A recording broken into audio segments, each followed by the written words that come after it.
Welcome to Spiritual Message. The government has extended the lockdown period in India. Many are disturbed by this. Severe anxiety is gripping some, rightly so. What we are experiencing now is a general lockdown. In our life, there are also other types of experiences of lockdown. For example, we retreat from social life temporarily when we are sick or when we meet with failures. During that period, there is less interest to meet people or not much interest even to eat anything. It may look like a kind of depression.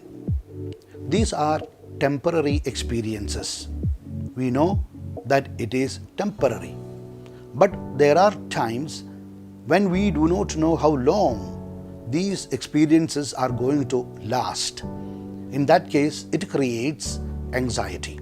It is this anxiety that we need to deal with. Only a strong faith can help us in such situations. Our faith should come to our rescue.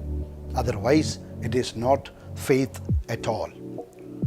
For that, we need to just remember what St. Paul taught us in Romans 8:28. We know that in everything God works for the good of those who love Him, whom He has called according to His plan. Please pay attention to this category of people, those who love Him. Do I come in that category? Yes, I need to be in the category of those who love Him, love God the Father. As I said in the previous video, bear fruit, God loved us even before we knew Him and loved Him. God's love is an everlasting love. But the problem is that love of God in us is not everlasting. It is fluctuating from situation to situation. For example, there is a certain amount of love of God in us when we receive Holy Communion, or when we are in prayer, or helping the poor, or appreciating good in others, or making some sacrifices, or reading the scriptures very devotionally and attentively, etc. But will there be same amount of love of God in us when we eat food, or when we refuse to respect our parents, or when we are angry with somebody, or when we react by shouting at someone? How much love of God will be there in us when we speak ill of others, when we believe the rumors about others and spread them, when we falsely accuse others, when we take revenge on others, when we take pleasure in the sufferings of others, etc. This is just to show how we can be with lots of love of God in us at certain times, and with lesser and lesser love of God in us at some other times. This is what we need to examine. It seems once a mother-in-law and a daughter-in-law were fighting with each other at home. At a particular moment, one of them realized that it was time for Mass. So she said, "Let us go for the Mass now. The rest we will continue when we come back." Some, after the Mass, walked back talking ill of others. It looks very interesting, isn't it? But it is the reality. We find some taking an interval from doing evil and do some good works. But thereafter, when they come back and continue the evil work they were doing earlier, even with renewed vigor and enthusiasm. It goes to show that man is capable of doing good and bad at the same time. It might be argued that the so-called evil is done thinking that it is something good, but we know that it is not the case always. Let us accept that man is capable of doing evil knowing that it is evil. That is what is called a sin, deliberate violation of God's commandment. Otherwise, we may have to say that there is no sin at all. man does good knowingly and man does bad too knowingly. When we are doing good, there is more love of God in us, and when we do evil, there is less love of God in us.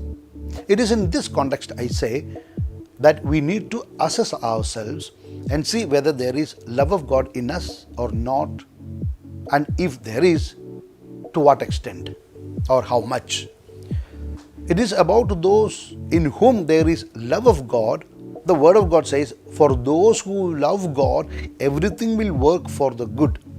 It is this type of people who are called according to His plan. All of us are called by God according to His plan. So there must be love of God in us. Then everything will work for the good for us. One more condition is to be fulfilled if this promise has to come to be true for those called by God according to His plan. Music is complete only when it is heard. Giving is complete only when it is received.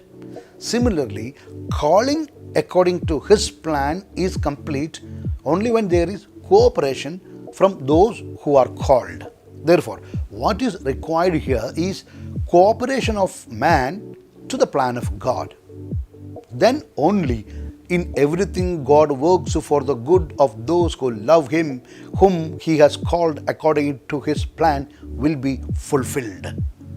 So, in the love of God, we have to accept the plan of God, even if it is against our liking or desires. This must be our faith, that God has a welfare plan for us. We strongly believe in Jeremiah 29:11, where it tells us very clearly, for I know the plans I have for you, declares the Lord, plans for peace and not for disaster, plans to give you hope and a future. Therefore, lockdown or no lockdown, this is the promise of the Lord. That's why St. Paul asks in Romans 8:31, if God is with us, who can be against us? Therefore, my dear friend, lockdown or no lockdown, it is our faith that is going to sustain us. So don't be worried of lockdown. Everything is temporary. Or if the worst comes, we will learn to live with COVID-19. Everything will pass away. But God and His faithful love for us do not pass away. God's love for us is everlasting because God is eternal. So in response, let us also love God more than anything else and more than everybody else, with all our heart, with all our mind, and with all our strength. Then we will find love, peace, and joy. Thanks for dedicating your valuable time to listen this spiritual message. May the love of God in you and your strong faith in God truly overflow to others always. God bless you. Amen.